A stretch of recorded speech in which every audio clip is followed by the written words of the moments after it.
Namo tassa bhagavato arahato samma sambuddhassa. Namo tassa bhagavato arahato samma sambuddhassa. Namo tassa bhagavato arahato samma sambuddhassa. Honor to him, the Blessed One, the Worthy One, the fully enlightened One. My utmost respect to the perfectly enlightened Samma Sambuddha, the noble doctrine of the Buddha, and the noble Mahasangha, the disciples of the Buddha. Hello, dear Dhamma friends. Welcome to our second week of our guest lecture series. Under this weekly guest lecture series, we will cover up more current and modern topics related to Buddhism to help benefit our community around the world. I certainly believe this effort by Dhamma USA is going to help the community to apply Buddhist teachings in a more practical level in the modern world. Let me, at the very outset, express my gratitude and thankful blessing to Dr. Sarath Gunatilake, who is going to be our guest lecture today. And let me invite Dr. to the screen. Hello, Doctor. Welcome.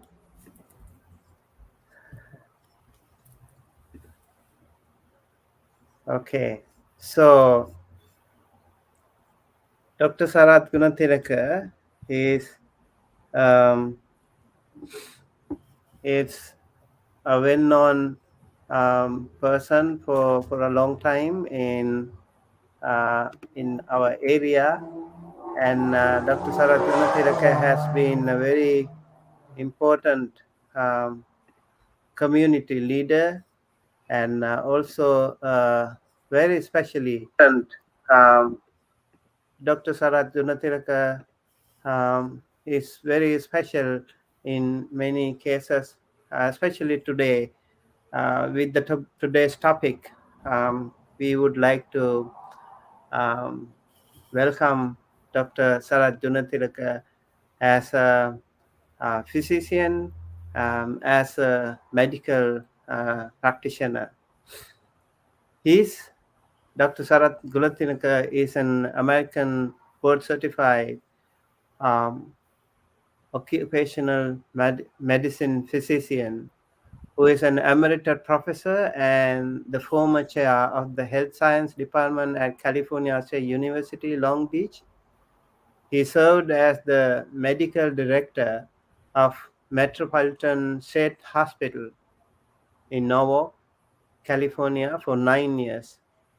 Professor Gunatilake has been a consultant to many international health organizations such as the World Bank, USAID, UNICEF, World Health Organization, the South Pacific Commission, CARE International, and the Asian Development Bank in 13 countries.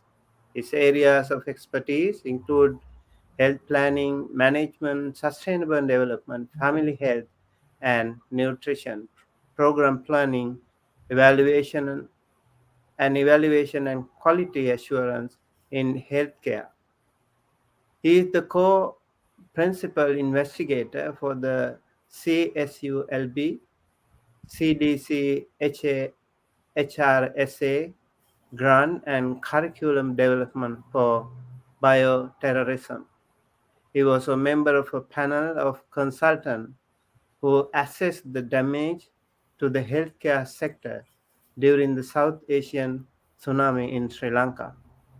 Professor Gunatilake has published widely and contributed many guest lectures, publications, and consultation services in disaster management and international, occupational, and mental health to a number of local and international organizations.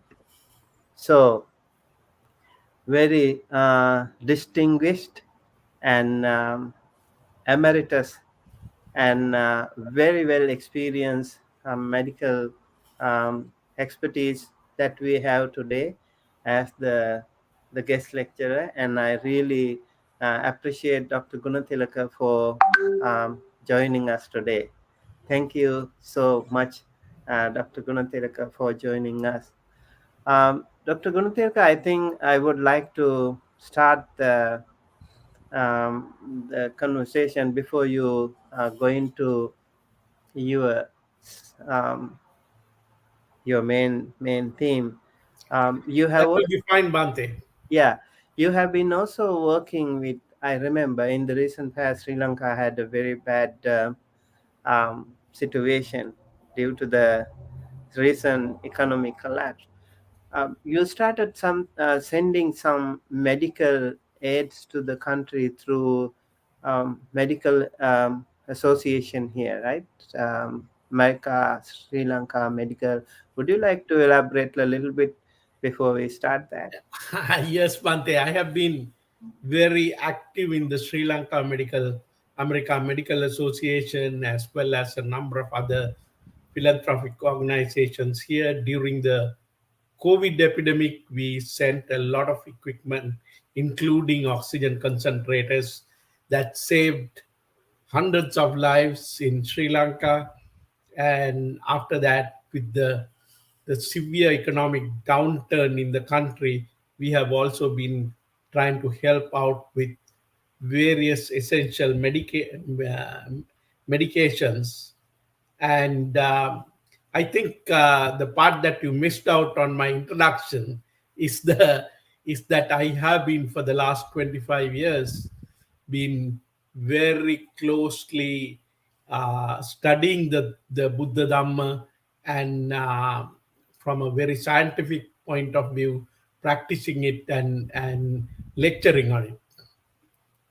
Yes, I actually see your comprehensive resume. Yeah, it was like really an honor to have Dr. Sarath Gunatilaka with us to talk about this subject. I think he is such an important person here as an American Sri Lankan, and also as a very well versatile expert in the field, medical field, and also in Buddhism. I have listened to many of your lectures, and so you have been a very close community leader here in Southern California and elsewhere here as well.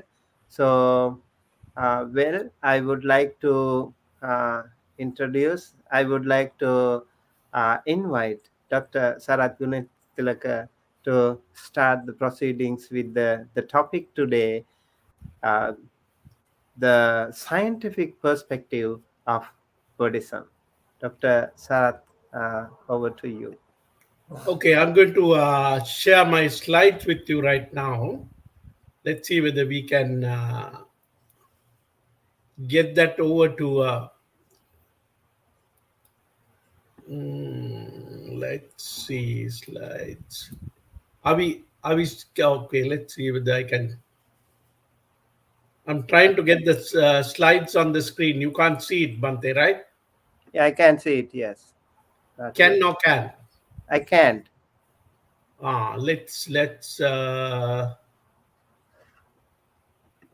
Let's try it again then. Okay, I can see the slide, but I don't. Okay, let's see. Let's try it this way now. I have the slides here, but they're not coming up on the screen, right? Yes, it's not So coming. what do we have a So, technical issue here? you Let's can go to share screen. share And, screen. Let's see. yeah, go to share screen Okay, let's try it again. Okay, and go to share video. screen. Yeah, I know what to do. All right. So let's see what we have here.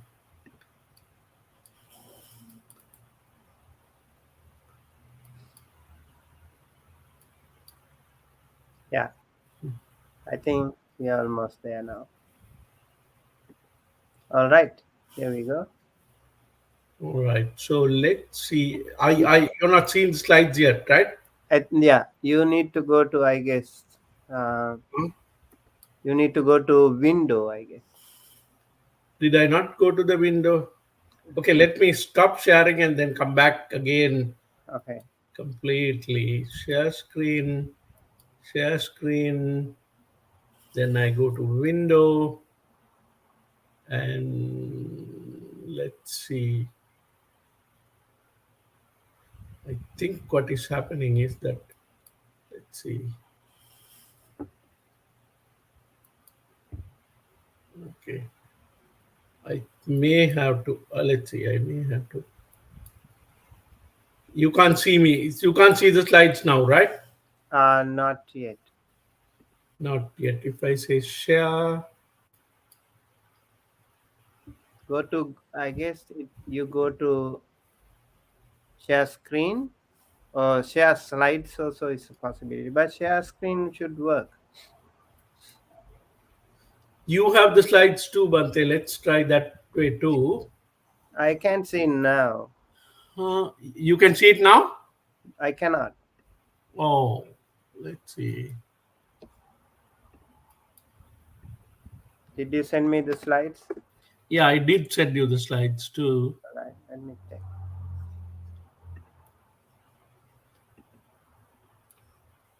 Let's do it a different way. Okay, if Give you me send me the slides, I could try to. Let me try.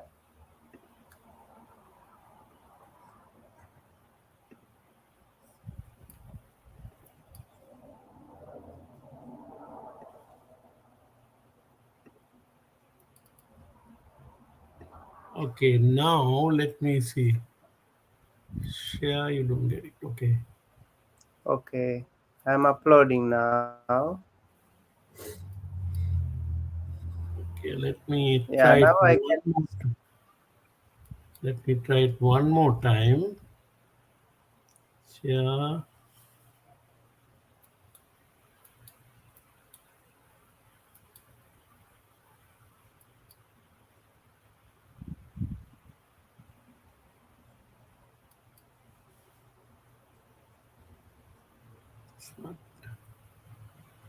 It was coming here actually. Saw it. It was. Yeah, I saw it and then disappeared due to some reason. Okay. All right. I have here. I can share it, Doctor. Yeah, we can see the slides now. Can you? Yeah, I have actually shared, not you, but I can. Can you see that? I can see it, but I can maybe hopefully do it for you. okay. Let me. Yeah, I would try to. Let's see. I would like to have control myself. You can't give me control, right? Um, Not from here, but I can control from here though. Okay, let's see. I will try one more time. Okay. And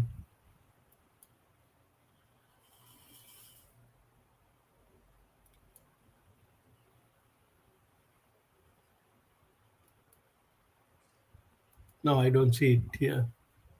Hmm. Maybe you can try from here. Okay, I can. You can move it up and down for me, Bante. Yeah. Yeah. So Oh, let's start then. yeah, With, Dr. Sarath has so much experience over the years, 32 years of experience as okay, so medical let's practitioner and let's many other things, I think. And also his expertise in Buddhism was known to me when he did several public lectures on science and Buddhism, and so that is why I thought of actually inviting you to this wonderful guest lecture today. And over to you, Doctor. All right, let's see if I have the control. I will be much happier, Bante, Okay. but You that's can okay. actually tell me which slide do you want to go, and I can Yeah, go to yeah. that slide. That should be go. Okay. Okay, let's see whether we can try. You can actually use your computer, and you don't have to share. And I will share Okay, that. okay, let's go with it. Now everybody can see it, right? Yeah. Okay, let's go to the next slide then. Ah, Okay. okay, in this presentation, my friends, what I'm trying to do is to explain in very simple English some of the fascinating work done by done by some neuroscientists, two neuroscientists in particular, and show how they relate to the workings of the brain, particularly on consciousness or vijnana, and how it relates to the working on when we working on the brain when we see, hear, and and smell and feel. Now the problem. Okay, go back to the previous slide, Bante, please. Okay, so and I will explain what happens in the brain during meditation. I will illustrate scientifically the benefits of meditation and how, and then we will go in deeper to understand how the scientific principles and techniques for retraining our minds and how this can be used, as these principles could be used to develop higher levels of meditation to achieve nibbana. Next slide, please. Okay, I have a problem for you, members of the audience. There are, I am going to describe this scenario. There are two identical twins, Patrick and Henrik, brought up and educated in the same way, and both have the same educational levels. Patrick is a Uber driver driving in Los Angeles. Henrik is a private bus driver. He makes 2 trips a week between Los Angeles and Las Vegas. And they have worked on this job for the same number of, both together, same number of years. My question to you, who has a bigger brain, who has more brain power? Well, because of lack of time and other things, I will give you the answer to the question. Next slide, please. Okay, the answer to this question has been given in a very famous study called the London taxicab study. In this study, what they compared the bus drivers in London with the taxi drivers. The bus drivers always drive a well established fixed route, their route is always fixed. Taxi drivers, on the other hand, they have to roam all over London, having to undergo extensive training to learn to navigate unknown streets and places in London. So they focused with on particular parts of the brain that is involved in spatial learning with MRI scans. What did they find? The part of the brain that's called the posterior hippocampal area of these taxi drivers were much larger than the bus drivers. So, and the fascinating thing is the increase in size of that part of the brain was proportional to the number of years of service. This is what we call a dose response relationship in medicine. As the dose increases, the response increases too. And that is fairly, that's a very strong evidence of a causative relationship. So, what this really means is that we can train, retrain our brain depending on the kind, by programming or altering the stimuli that we provide to the brain. Next slide, please. Okay, just before we proceed, um, I want to give you a very little scientific perspective of what we are going to talk about. The brain has 80 to 100 billion nerve cells or neurons. Think of each nerve cell, think of each neuron like an octopus that is extending its tentacles all over. And these tentacles from different octopuses touch each other, like in this case, the brain cells through what? Through connections that we call synapses. The brain cells are able to communicate with each other using hundreds of different chemical signals. In other words, our brain is like a computer network built up of about 500 trillion transistors. And each of these connections between the nerve cells represent a bit of information depending on whether the connection is on or off. This is a very simple explanation of what is going on inside the brain cells. Next slide, please. Okay. Now these are the only two scientific uh, terms that I will use.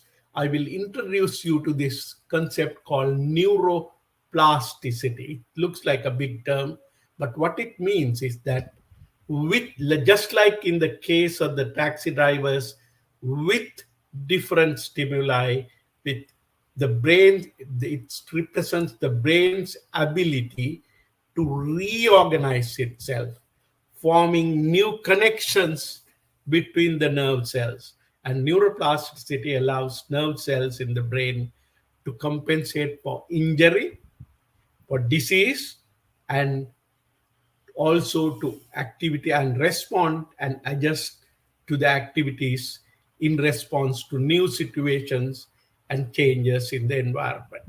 Next slide, please. Why is this brain's ability to form new connections or new connections with other cells important, or why is neuroplasticity important? Now, this is a new, remember, this is a new paradigm.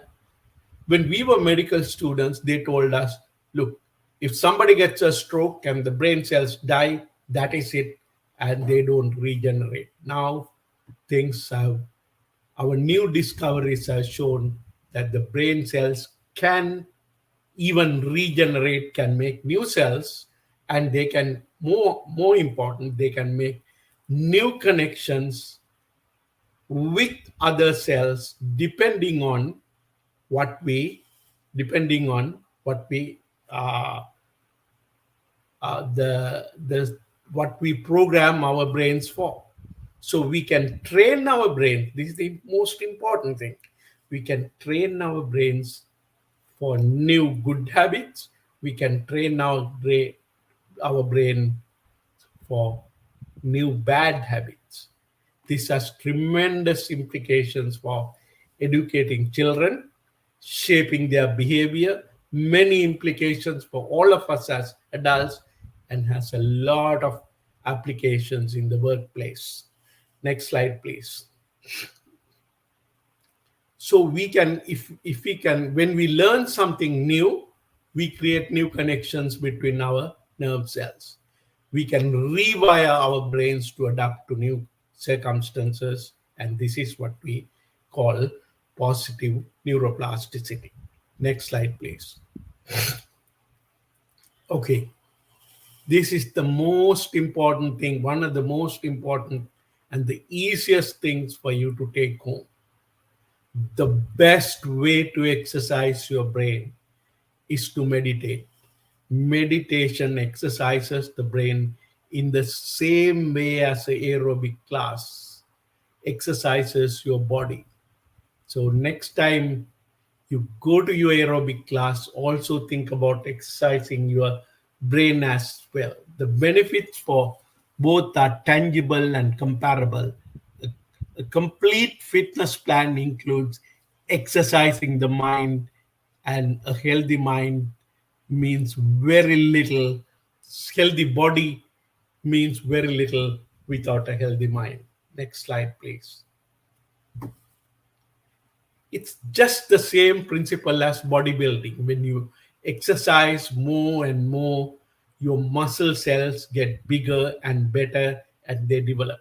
Same way, your brain develops, becomes bigger and better and develop much, uh, develop, develop, the brain cells develop more connections when you meditate. Okay, next slide. So the other principle in science, that in brain neuroscience or brain science, um, is what we call, which applies to most parts of our body, is this principle that's called use it or lose it. When we use certain brain connections between the nerve cells, or what we call neuronal pathways, we strengthen that pathway. The more you use it, the more strong it will become. And if you don't use it, then what will happen is that they will become weaker and weaker and finally get extinguished. And that is what we call the use it or lose it responsible. By the way, can you guess who actually came up with this principle? Anybody? It's the Buddha who came up with that principle. He, in many of the sutras, you will hear the term, whenever Buddha gives you a way to practice, he uses the two Pali words bhavita bahuli kata. You have to use it, you have to practice it, and practice it often. That is the whole principle of strengthening your neuronal connections, nerve connections with practice. Next slide, please. So, a regular meditation practice builds the brain's ability to focus session by session, just like a physical fitness program. The person who meditates often can build on previous sessions to achieve a meditative state more quickly or more deeply. In other words, the more you meditate, the more adapt the brain gets, and the the benefits will be much, much greater. Next slide, please. Okay, the first neuroscientist that I'm going to introduce you to you is Professor Richard Davidson. Professor Davidson was a very good, close friend of His Holiness Dalai Lama.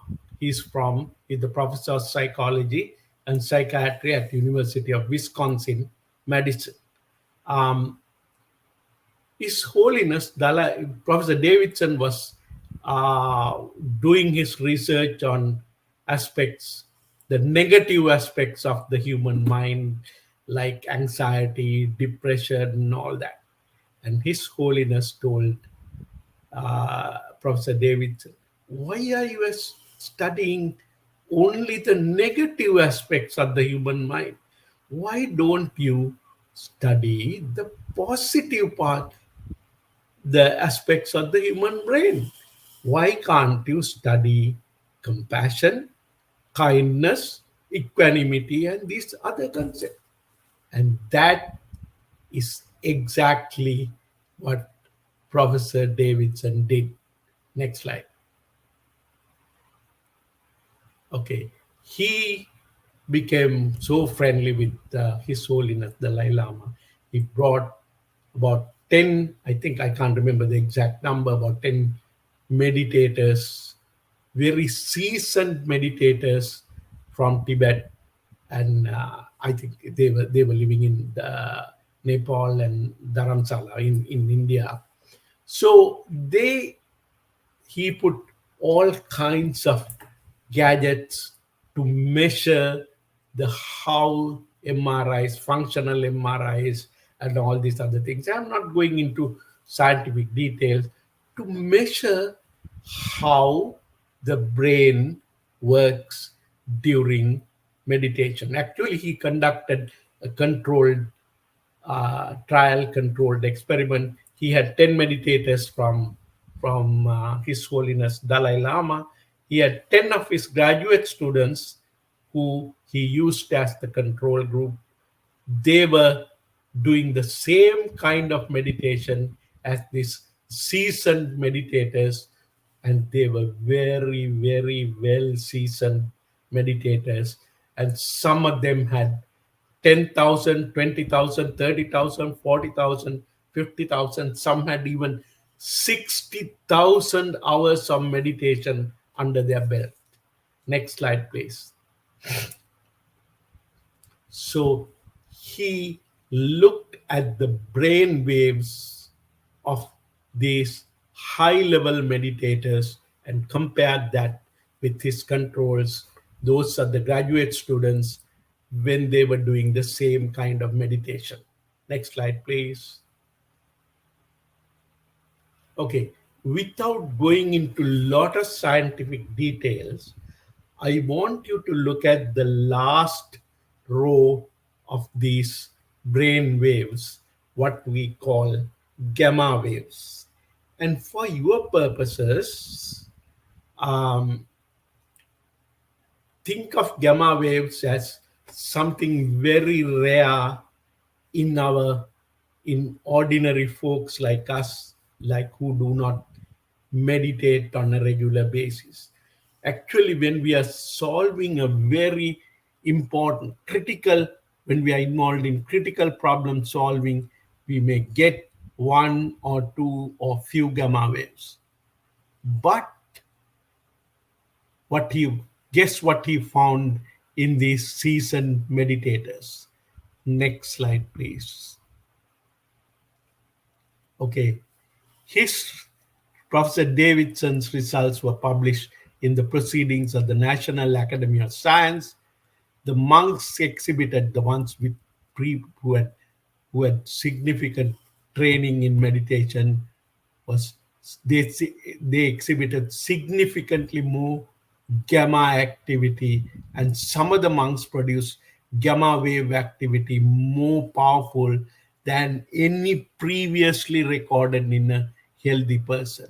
And the most important thing is that dose response relationship, the monks, the longer a monk has been meditating, the stronger was the gamma activity recorded. This is the dose response again, that is very important to establish causality, or that meditation causes this kind of gamma waves. Much of the activities were associated with left frontal cortex, and I'm going to skip that. The monks exhibited greater gamma activity than the controls, even when they were not meditating, suggesting to Davidson that then that the meditation probably produces permanent changes in our brain. What he says, what we found in that the trained mind or the brain is physically different from the untrained one. So it's that whole brain building program that I was talking to you before. Next slide, please. Now, with that, why is Professor Davidson's work so important? He popularized the mindfulness meditation. He found a way of measuring it. He conclusively showed that we can train the brain with meditation, and it became so popular that so many other researchers were doing the same thing, and they came up with the same findings. Of course, with the mask, I think you can still recognize this is our own Bante Sumit taking part in a study in University of Southern California, doing the same kind of measurements on when when he is meditating. Next slide, please. So, Professor Davidson was responsible for what I called a meditation explosion. Scientific in the They found that in 1 5 year period, the number of scientific publications on meditation increased by 300%. Next slide, please. You probably have seen most of these publications. Time published a special issue on mindfulness medication, how your mind can heal your body. Then Scientific American had so many publications. And next slide, please. And today, almost most of the Fortune 500 companies are spending an average of $2,000 a year to help their top executives to meditate, to engage in mindfulness meditation, because they are fully convinced that training in mindfulness meditation increases their productivity, and their their return on investment on these mindfulness training programs is so great. The US Army is using it. The school systems are using it. They're even training it. They're doing meditation training now in medical schools. So Professor Davidson, in my mind, was responsible for this meditation, the mindfulness meditation explosion, and that is why I consider his work as so important. Next slide, please.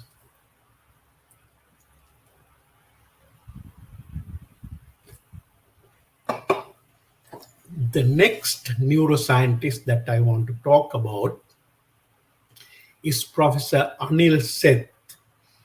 He's the professor of cognitive and computational neuroscience at the University of Sussex.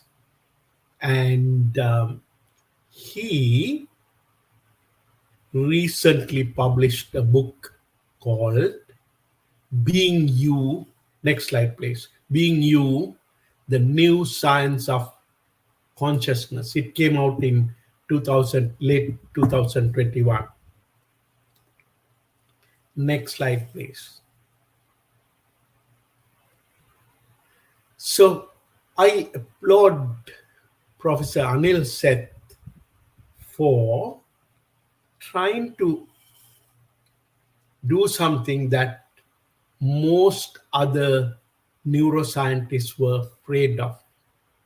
They were afraid of measuring consciousness or looking at the structural or the neuroscientific basis of consciousness. And he says, Professor Seth says, that studying the brain or the neuroscientific basis of consciousness is what he calls the real problem. And so, and he says, yeah, yes, we don't know a lot about consciousness, but also there are and how the brain works and the consciousness and the brain mechanisms. But he says we also know quite a lot about consciousness and the brain mechanisms. For example, he said, you can get rid of large parts of the brain without seemingly affecting your consciousness. For example, if you lose a large part of your back of the brain, the part that's called the cerebellum, it's not affecting your consciousness at all. You have other problems related to balance and walking and all other kinds of problems, but not conscious.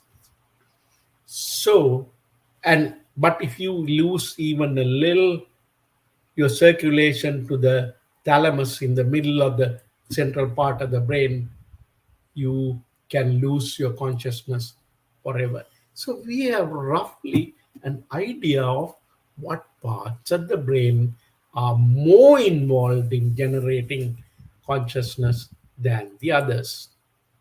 And recently they have done a lot of work. I'm not going into all the details. Next slide, please. Now, Professor said, um, he said lots of neuroscientists were afraid because they couldn't define what consciousness is. But Professor said, okay, let's at least look at some of the major aspects or parts of consciousness. He looked at three parts of consciousness. One, what we call the consciousness level. I mean, this is obvious to everybody.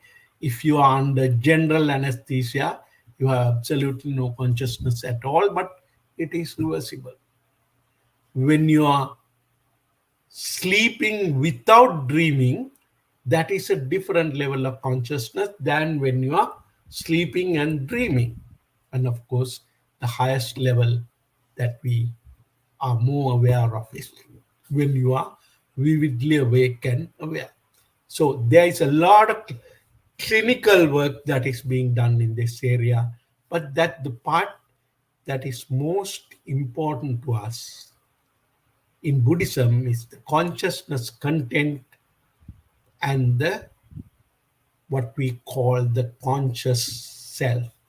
Consciousness content, by what he referred to, was what happens when we see things, what happens when we hear sounds, when we smell, taste, feel things, along with all the emotions and thoughts and beliefs that go with it. But the most important aspect that Professor Seth introduced here is that conscious self, what we call Sakaya Ditti in Buddhism, the specific, it's a very important integral part of consciousness. He said conscious self, this is what the specific experience of being being you. That's why he named the book that way. The shapeless, formless experience of just being a living organism yourself, myself, or yourself. And probably the aspect of consciousness that we cling to most tightly, and that is the part that we get rid of by um, when you achieve the first stage of enlightenment, sotapatti or so on. Seth identifies our body as the main representation or the embodiment of that conscious self. Our body is the one that represents that Sakaya Ditti, to the conscious self the most, that I am in this body, or my body is this myself, and so on and so forth. He also says there are other deeper layers. We know that there are other things like feelings, perceptions, mental formations or sankara, all that as a part of that conscious self. So he introduced this very important aspect of conscious self as a part of consciousness in ordinary untrained individuals like us. Next slide, please.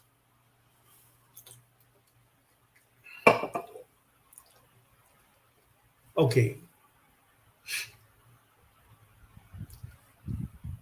uh, Anil said that now normally when we see things or hear things, the impression that we have is okay, there are things, there are trees, cars, roads on the outside. There are individuals outside, and we see them. We get a completely accurate impression of what is outside in the world into our brain. He said, nothing is, he said, true in that sense. He said, brain itself is, as I told you, is a mass of cells trapped inside this skull. So that mass of cells, those neurons, the trillions of neurons, don't see light, don't hear sound, don't smell various smells or taste, feel the taste. So, how is the brain interpreting these signals, and what does the brain does to see, to hear, smell, and so on and so forth? He said the brain is actually based upon these electrical signals. The brain is making predictions as to what is out there. So what we see is a between balance between what the brain is projecting, or what the brain is sending out based upon its experience, and and reconciling or trying to put together what we get from the outside. So he said our brains are predictive machines, prediction machines, that based on our previous experience, we are always guessing what this information that is coming in from outside when we see, hear, smell, or feel things. Next slide, please. Okay, let me explain things very, explain the same concept from with the picture here. Now, for a moment, assume that the picture that you have here is your mother. I just got this picture from the internet, but we will assume that it's your mother. What happens when you see your mother? You get light reflected from that body, falling, going through the lens and falling at the back of the eye, the part that is called the retina. The retina itself consists of two kinds of cells, the rods and the cones. These cells are only capable of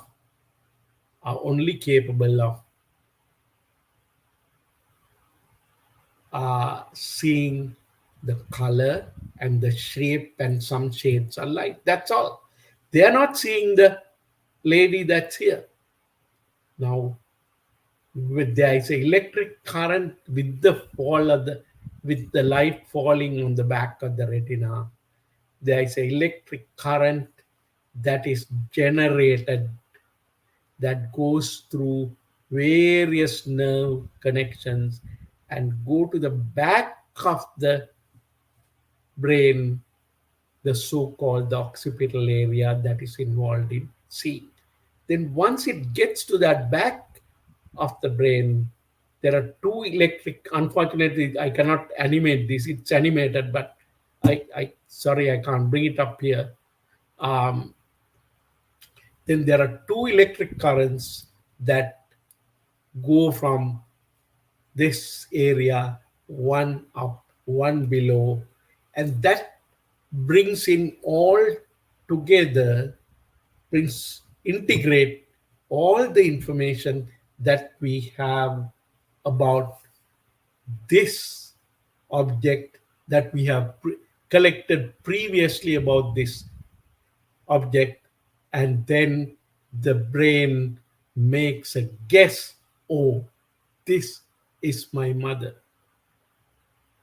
Okay, so that is why we call. So what, when we see something with some object or a person, it is not only the information that comes from outside into the brain, but it is also the information that is projected from our previous experience, based, or what the brain predicts based upon that previous experience. You may think that this is it is the neuroscientists who first came up with this concept. To me, it is very clearly described by Buddha. This coming in contact with the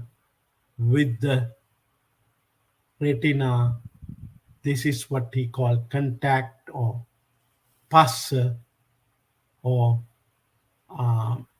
in Buddhism, this is explained as patiga sampas. In the what the brain projects from based on its previous experience is called adivachana sampassa. If you know if you have studied the consciousness in terms of Buddhism, so this is nothing new to us as Buddhists. Next slide, please.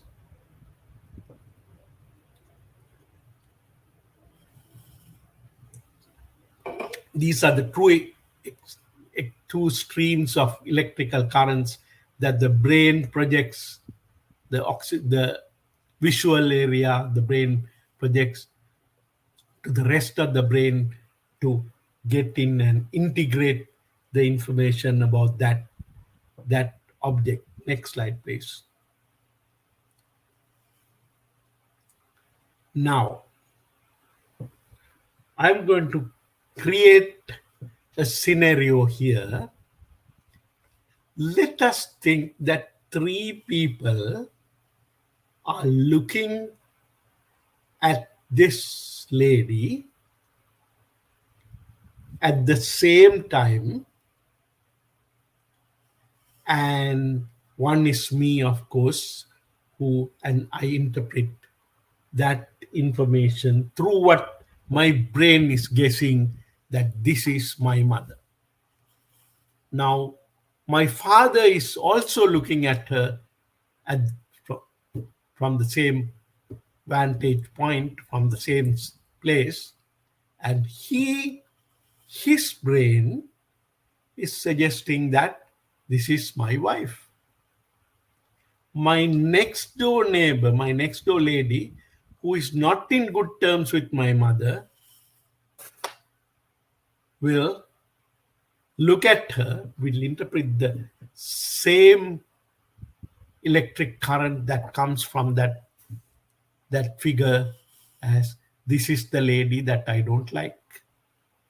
Can you see that it is not the light that is coming in, striking at the back of the eye, that is really making the interpretation. It is the information that we have long collected in our brains that is making the prediction, and that is why the brain becomes that prediction machine. Okay, next, the question to you is that three people are interpreting the same information, that you get the light that is reflected from this figure in three different ways. So my question to you is, who is right? Next slide. All right. Now I'm going to wear my university professor hat. And if some of you told me all three of these people are right, I will very reluctantly and sympathetically will give you a C grade. Then, if some of you tell me, my students call me Dr. G, and if some of my students told me, no, Dr. G, all three of them are wrong. Now, if they say that, I am willing to consider them for a higher grade, A or a B. But the A or the B will depend on how well they can defend their argument. So all three of them are wrong because all three came into their came to their conclusions based on erroneous data. Now let us see what this error in our data that is stored or that is brought up to the surface when we saw this picture, the mother, or that picture of that lady. Next slide, please. Okay, this is the error in our data in our brain. That this is the erroneous data that the brain is using to make its prediction. I say, I see my mother. Can you see the self concept here? And you are creating, I am creating myself, and I'm creating another person called the mother at the other end. Now, my father says, I, that is me, him, I see my wife. And the next door neighbor says, I see the woman that I dislike. So all three are wrong because they are basing their prediction on erroneous, faulty, bad data. You know the principle in computer science. When you put garbage in, you get garbage out. Your data is really, really polluted, corrupted. And these three conclusions that we have made from this corrupted data set. Next slide, please.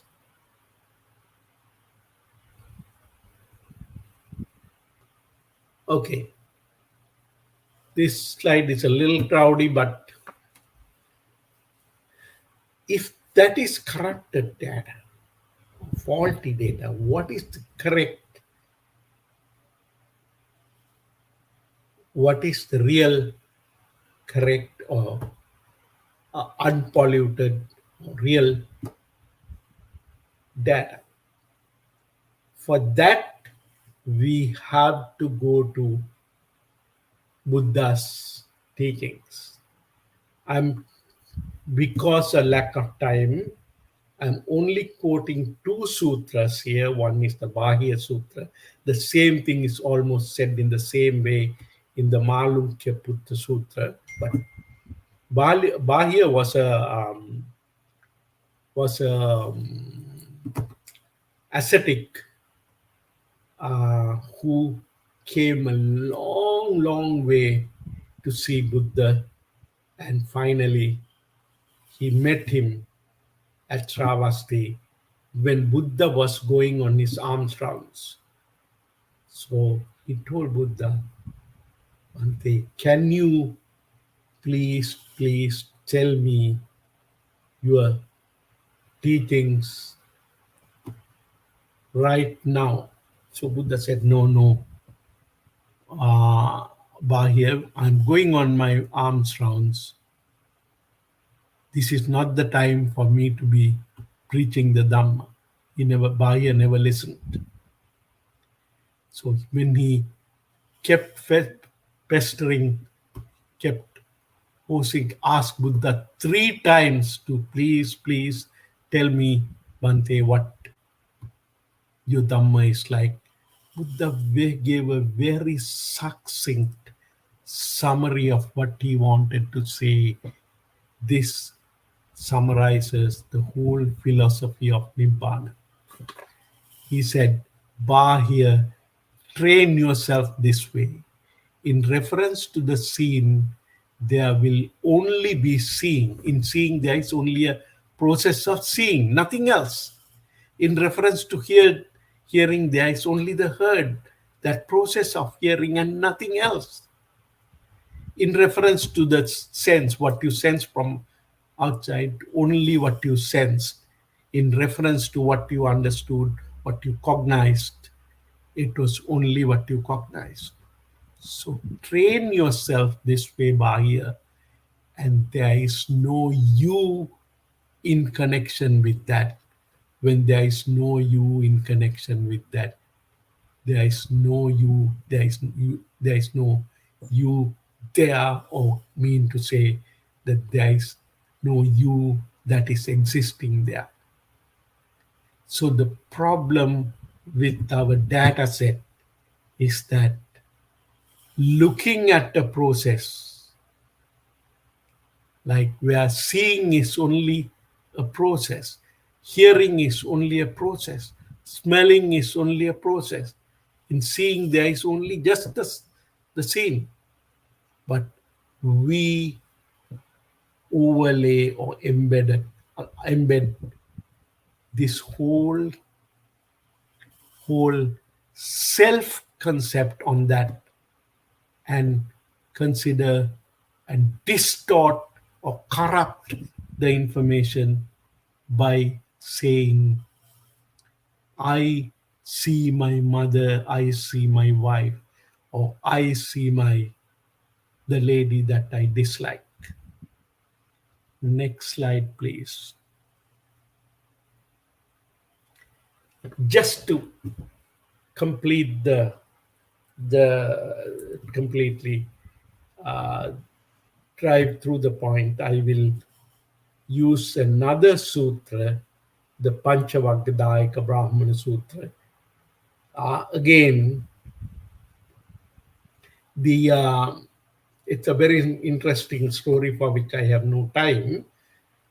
Buddha was going on his alms rounds. The Brahmin was having his lunch with his back to the front entrance.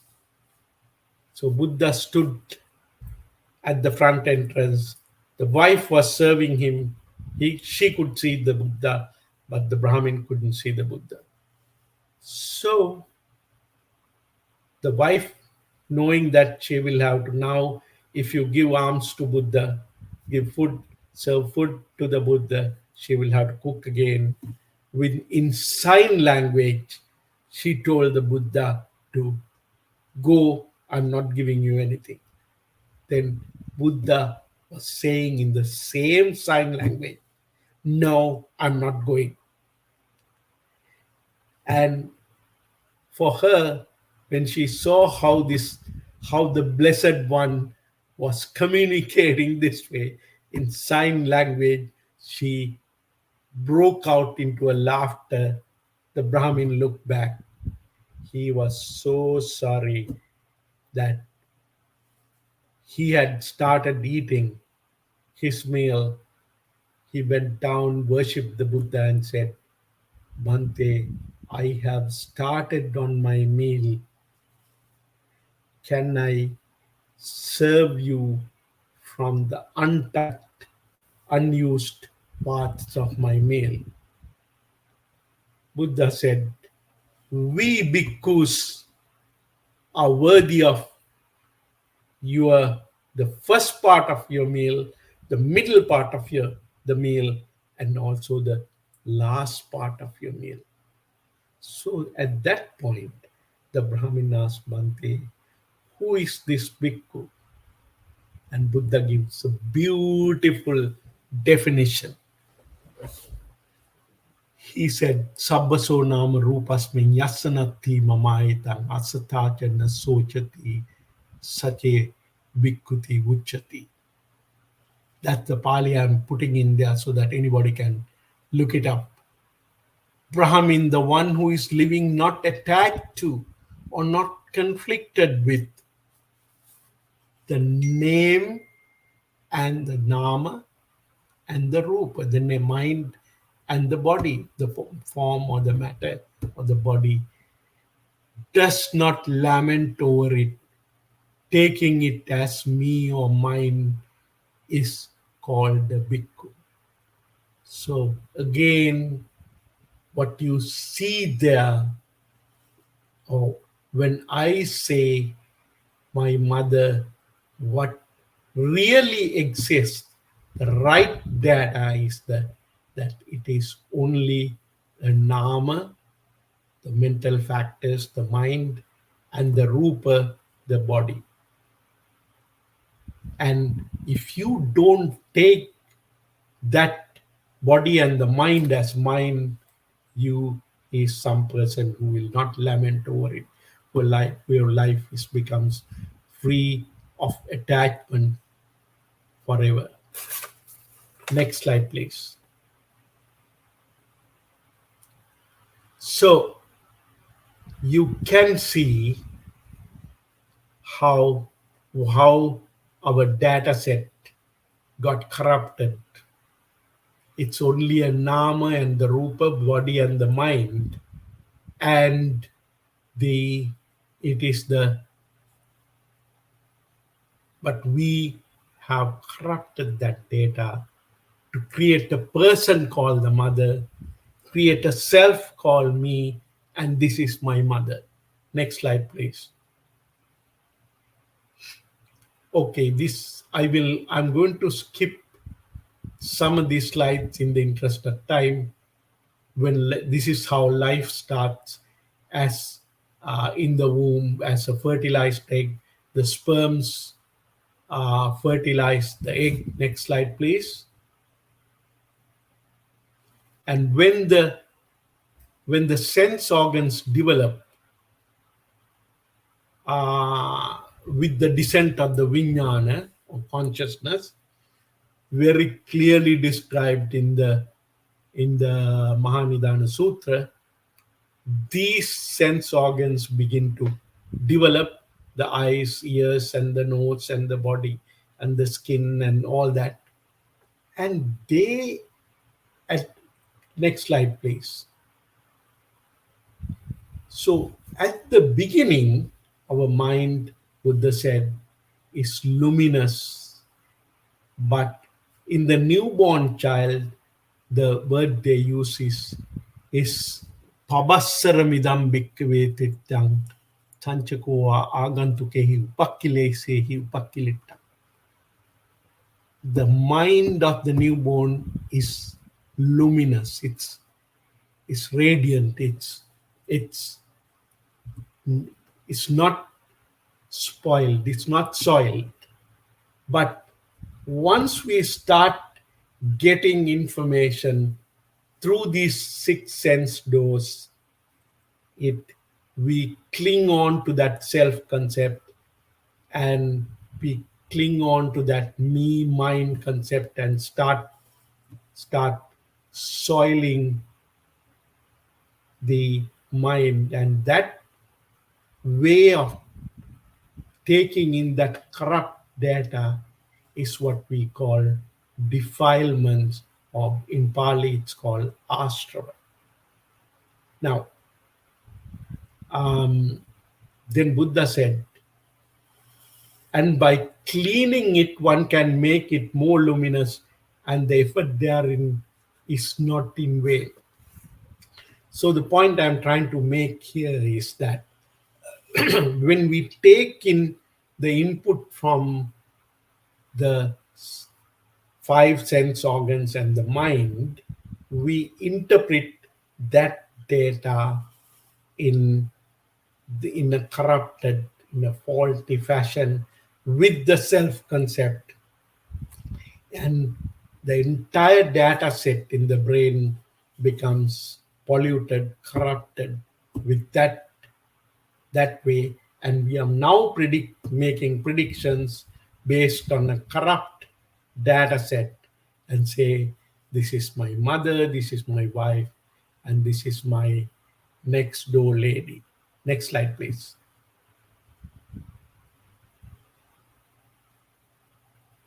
Again, this process of how we take in information, how we create feelings, how we create perceptions, and then we start thinking about what we have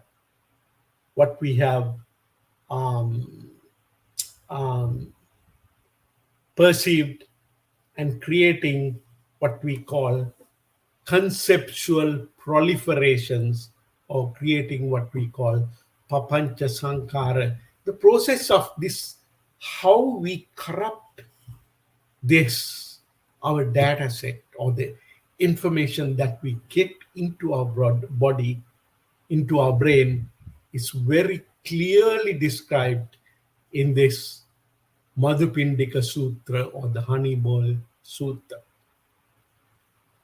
Next slide, please. So, with that mental proliferation that goes on in our mind, we create a concept called the mother. Now, every time we make that prediction, we make any prediction about the figure, we see the figure through that faulty data and makes a faulty prediction. And that prediction is that this is my mother, and the not just a collection of body and mind, the name and the nama and the rupa, the mental factors and the body. Okay, let's go. Next slide.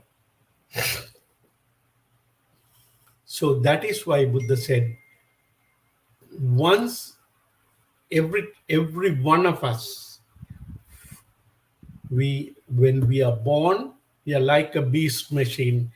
And Professor Anil Seth talks about a beast machine from Descartes in the 17th century. In other words, it's just like a machine that takes in the information without any feelings, without any emotional attachment to it. But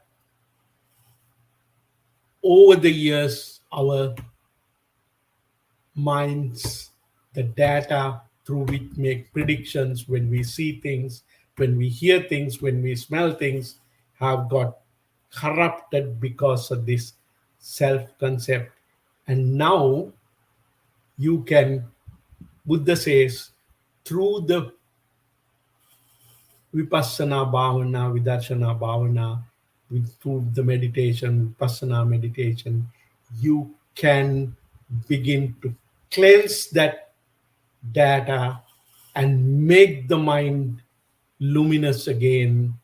And that requires a very, very special program, and that is this way of cleansing our data set is clearly described in the Satipatthana Sutra. Go ahead. Next slide, please. So, this is again, I want to put everything together that we have discussed so far. As Professor Davidson said we can, with mindfulness meditation, we can tame what Buddha called our monkey mind. Our mind jumps from one topic to another, just like a monkey who is holding on to one branch, jumping from one branch to another, one tree to another. So mindfulness meditation helps to tame that monkey mind, make it one pointedness, create that level of samadhi, and also it creates a situation where we are generating lots of gamma waves, or with a higher state of concentration, where now we can begin to look at the whole process of consciousness. Um, Next slide, please. Next slide. So that's why we want to create gamma waves by doing samatha meditation and taming our monkey mind. Go ahead, please. Next slide. So the we have, I told you, corrupted our data set with this Sakkaya Ditthi, the self concept. Okay. And so now you can, one way of trying to get rid of that self concept is to, in the Satipatthana Vipassana Bhavana, is to look at the body and start analyzing it into its component parts and show that there is no real self in this body. We can begin to analyze our body into the four elements. See, it is all made up of earth, fire, water, and air, or what we call the 32 foul body parts. Next slide, please. So, the first realization is that there is no person there, no individual. That is what we call the personality view. There is no individual, but it's some kind of a beast machine where we have a body and a mind. And these together constitute what we call persons or people who we see, hear from, interact with. Next slide. So you begin to analyze this. So you first divide it into the name, the body, and the mind. Now let's look at the body. Next slide. We can use this again. I'm just touching the surface here. We can use this dhatu manasikara, or the meditation on four elements. I will give you a little insight just to understand what that meditation is. This is an ant hill that is made of earth. Next slide. It is the same earth that from the ant hill that we made into a nice block, baked it with some tejo or some heat, mixed it with some apo or water, and there is air inside. And this brick block of earth is more valuable than the ant hill that you saw. Next slide. It is the same earth now we have converted into a marble statue, and that statue, that same earth now is worth thousands in our minds.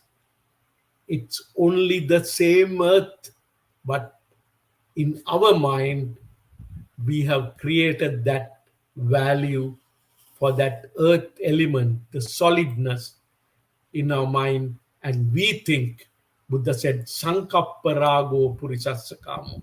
In our mind, that same earth which started from the ant hill, now shaped and painted or whatever it is, the same earth is now worth thousands than the ant hill. Next slide. Okay, so this way we can begin to chip away that there is no real self in us or the people that we see, and we can also break the body down into its 32 foul parts and begin to meditate on it. And you, at this point, you become convinced that there is no real self in this body, and you can analyze the body in terms of feelings, the perceptions, mental formations, and so on. You begin to chip away this concept that's called self. Okay, next slide. So what you do is you have now understood what the correct data set is. You have understood how our mind got polluted, corrupt with this corrupt or bad data set.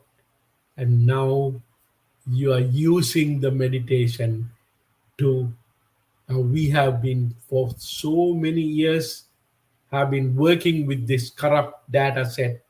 Now we meditate, practice, use the principle of neuroplasticity, like Buddha said, Bhavita, Bahuli Kata.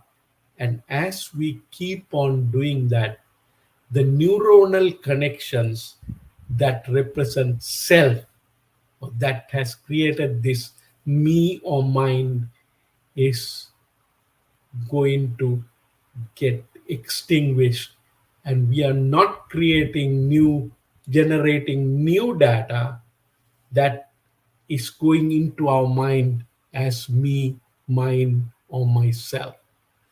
This, to me, is retraining our brain to, or correcting or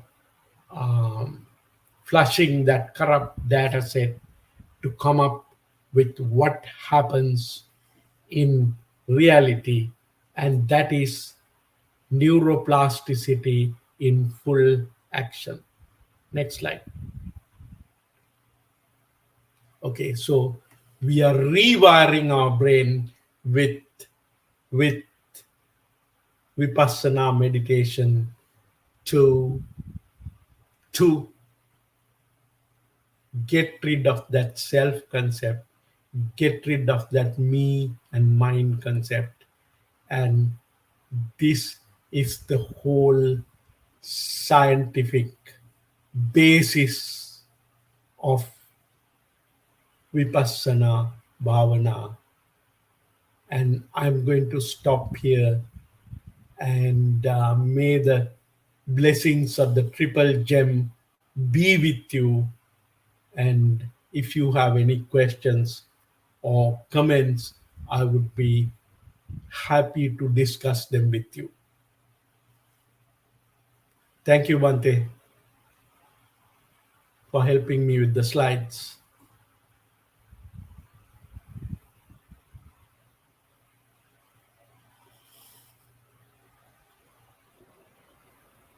Thank you so much, Dr. Sarath Gunatilake, and also he is a versatile professor actually in the subject of science, and also here how he was explaining about the teaching of the Buddha in connection with the science. I think this is all what is important to us.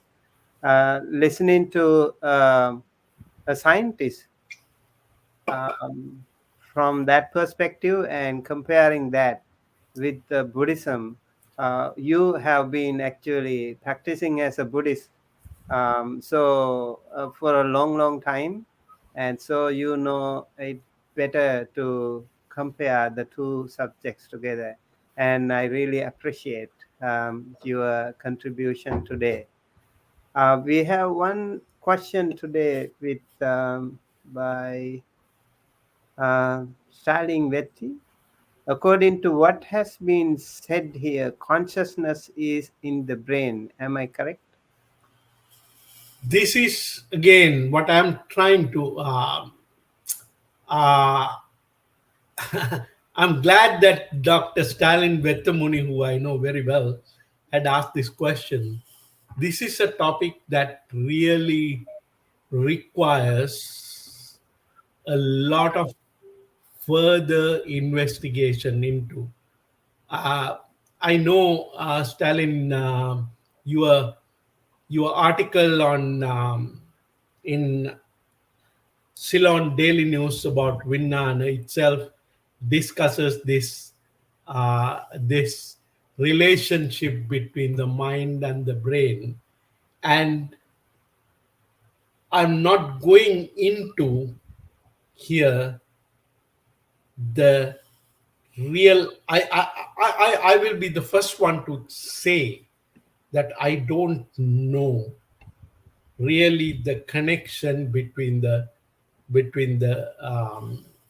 mind. I wouldn't say the mind is in the brain, but I would say that there is a relationship here, and to decipher that relationship, we we can do it from a Buddhist perspective, but the neuroscientists here are trying to make that connection, and in particularly that consciousness, what we call the anidasana vijnana, is is something that needs to be investigated further. And I'm sure we can have a very long discussion about the mind and the brain. um, I would also refer you to I forget the name of the yeah, I have it here. I would certainly refer you to this book, The Mind and the Brain, written by a professor who meditates neuroplasticity and the power of the mental force, written by Jeffrey Schwartz, MD, and Sharon Begley. And this, so what I'm trying to tell you is that it is not something that cannot be answered yes and no. Thank you. Yeah, I think he's also talking about the mind and whether the mind is in the brain.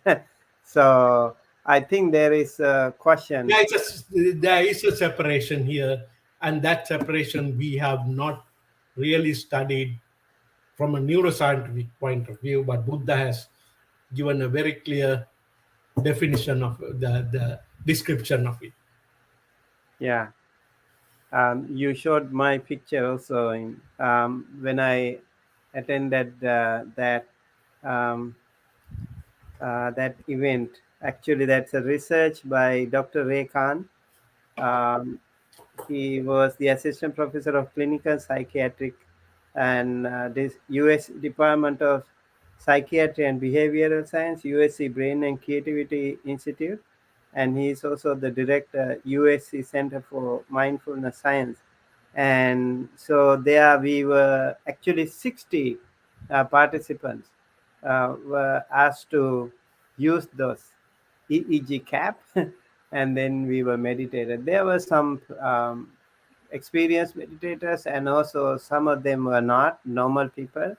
And we later on another day, we were also tested in the MRI scanner with the same way. I think they were mostly relating, trying to figure out how the meditation can be helpful to strengthen the mindfulness or concentration, so that the students today, specifically the students who have this ADD problem and all, so how can they improve their concentration? I think the outcome of the research is already there. So thank you for bringing out that. I think Buddhist meditation, if someone can be benefited with that, hopefully it should not be the final goal. We should try to use it for much more improved version of meditation for a different goal. Then hopefully that will be helpful for people, at least to begin uh, with that meditation. Okay, so doctor, we have another question here from one of the Facebook users. How can we how can we know our brain develop after we take meditation every day, and also can we get higher intelligence in Dharma?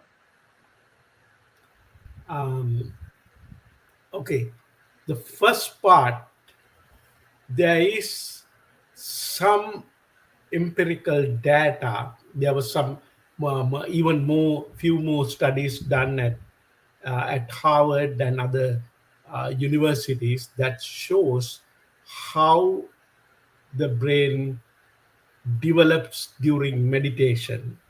And now the question I have here is, the word meditation here is used in a very, very generic sense. And most people, when they use the word meditation, they refer to the the mindfulness meditation focused on the 42 topics of meditation.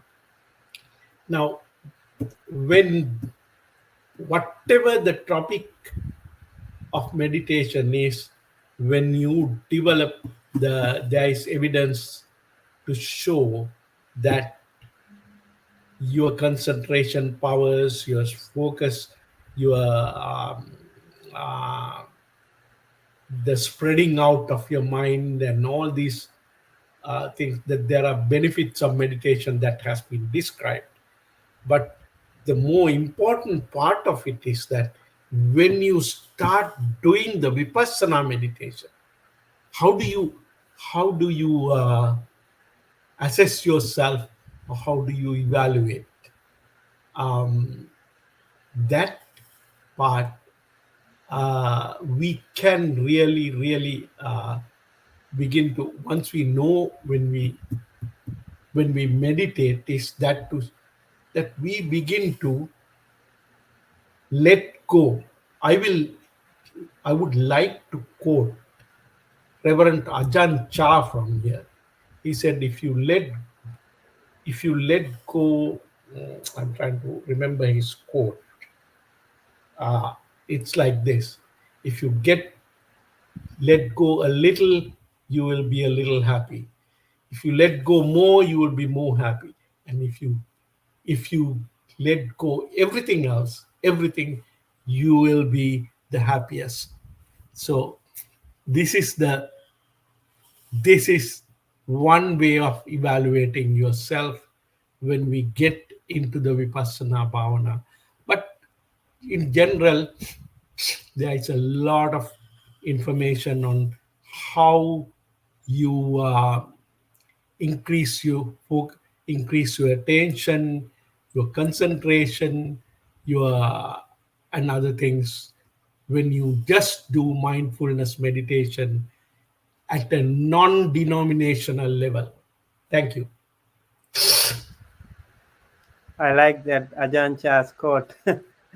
That's so powerful. Like just like any other teachings of him, those short teachings are amazingly powerful. I think we have another,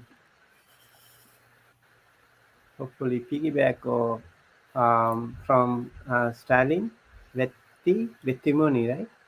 If the consciousness is in the brain, and then when you are dead, everything is gone, no birth. If one is to know the real difference of consciousness, one has to experience the first immaterial jhana. Uh, Maybe we can start with this section. I've already again the I wouldn't say we as for me, the connection between the brain and the consciousness is something that we will have we will understand only when we achieve nibbana, because we on I can ask the question in the negative sense.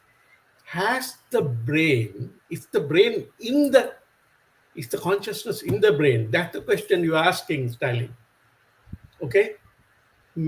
I am going to ask you another question. Does the brain have nothing to do with consciousness? You can't answer that. You see? So there is a connection. That connection in terms of neuroscience actually is not clearly defined, as you say, when you achieve the first jhana, or as you have described the or in other um, I can't remember the other um, document, when you achieve the fourth jhana, and when you talk about Nirodha Samapatti, there are ways in which the consciousness can separate from the brain. So my it's a it's a it's a relationship that we will only understand when we reach Nibbana. That is my answer. Okay, I think he has a lot of questions related to that, about the brain, and also uh, about this mind. Doctor, in Buddhism, we also talk about that. Like a lot of people have the problem, where actually is the mind located? So, like in these scientific experiments, we see the EEG cap is used only for the brain, right? But in Buddhism, we also talk about the Hadeva, the heart base. So, what is your perspective on that? Yes, that's a very interesting topic. Now, in the Dhamma, we talk not more, we talk less about the brain, but more about the heart. Um, I have I have not seen a lot of research on this, but the connection in one of uh, Professor Davidson's meditation studies, he had shown that the connection between the heart and the brain becomes intensified during meditation. I don't really know what that means. And of course, the connection between neuroscience, the scientifically we know the connection between the heart and the brain, because without the heart, the brain cannot exist. Without the oxygen and the pumping of the heart, the brain will cease to function. So, um, this is a question that I have been discussing with a lot of learned Bantes who have uh, who have said that in Buddhism there is a more emphasis on the heart than the brain. But my interpretation here is that heart and the brain are functioning together in this situation. Thank you. Okay, thank you so much. So, in we have some offline questions also. Uh, what is your take on this question on continuous process of rebirth, and is there anything that is going from one birth to another? That is another question that a lot of people think there is a permanent entity that is going from one birth to another, and that is, of course, in Buddhism we don't talk about that.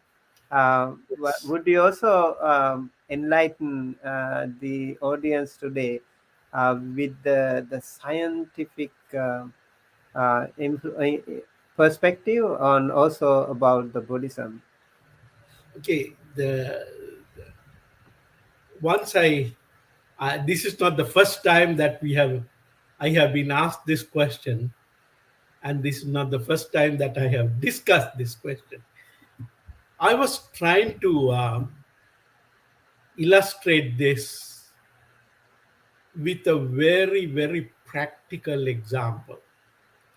So finally, I came up with this. I think most of you, all of you, have seen these birthday candles. Birthday candles that when you blow, okay, when you blow, the candle is blown out, okay, but then in a little while, the candle gets relightened, reappears. Okay. Now the question is, according using Buddha's simile and kind of uh, adapting it here, was it the same when the birthday candle, when we blow it, but it comes up again? Now, when you get that second flame, is it the same flame that was there before, or is it a different flame on the candle? You can't, Buddha said, nacha so nacha anyam. You can't say that it is the same flame because it was blown out. Like Buddha said, when you extinguish a fire, you can't say where it went. But on the other hand, can you say that it's a different fire? No. It extinguished itself, creating certain conditions for it to be rekindled within a moment in the same birthday candle.